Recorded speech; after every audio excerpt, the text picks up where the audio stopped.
Okay, we're going to go through the final page of the contract for sale and purchase, clause 22 through 27. 22 is a very boilerplate and self-explanatory. 23, time for response, contract date. Okay, customary courtesy here in our MLS and within the Tallahassee Board of Realtors, 24 hours is what folks like to see. That doesn't mean you have to do that. Okay, it really kind of depends on the specific situation. We can talk tactics on that at another point in time, but customarily we would do 24 hours. Right now it's 4:45 p.m. on December 14th. I'm going to give them till tomorrow, and I'm going to go ahead and call it 5 p.m. Full 24 hours to respond to me. Okay, so you fill that out, pretty easy to do. All right, the contract date shall be the date upon which delivery of the last party signature on the executed contract and final counteroffer, if any, is made. What that means is the clock starts ticking once everybody has signed this contract and it's been delivered.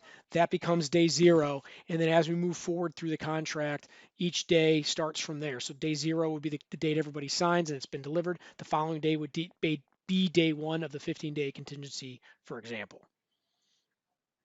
Okay, so pretty straightforward there. This is interesting though. Please look at the bold in 357 through 358. It says any notice, document, or item delivered to or received by an attorney or licensee representing a party. Okay, so that you would be representing somebody as a single agent shall be as effective as if delivered to or received by that party. So if you were to be acting as a single agent and you were delivered an offer or received an offer, that is the same as your customer or your client being delivered it. All right, but we're not doing that most of the time. We're transaction brokers, but just understand that that language is in there for a reason. All right, time is of the essence. Okay, Section 24, all references to time frames shall be calendar days.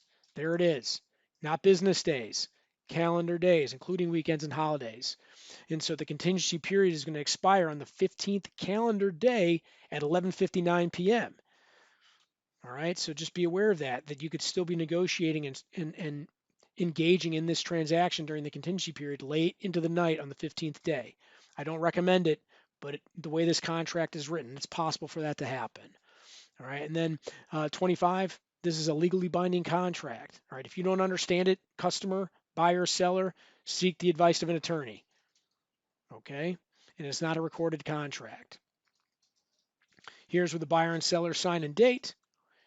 Here in 27 is where the seller signs and dates. Okay, if they're going to sign it as presented, they're going to check top box 372.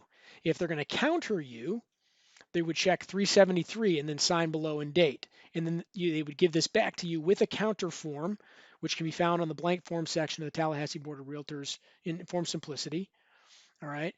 And the counter form will just change anything that's in this contract. Okay. It's pretty straightforward. Everything else that's in the initial contract applies. The counter form only changes very specific things, for example, purchase price, closing date, and so on. All right, and then finally you got some information down here at the bottom of page 9. That's the agent information. You, if you're working with the buyer, you are the selling agent. You put all the information in here. Your company license number and the agent real estate license number can be found on the DBPR website, as is the listing agent's information that should all go here. As a general rule, as I've said before, when you're filling out these contracts and these offers, take your time, do it right, and do it complete. And that, especially in a competitive offer situation, you look so much more professional when you do a good offer to that agent on the other side of the transaction. They're more willing and more likely to want to work with you than somebody else who has a poorly written offer.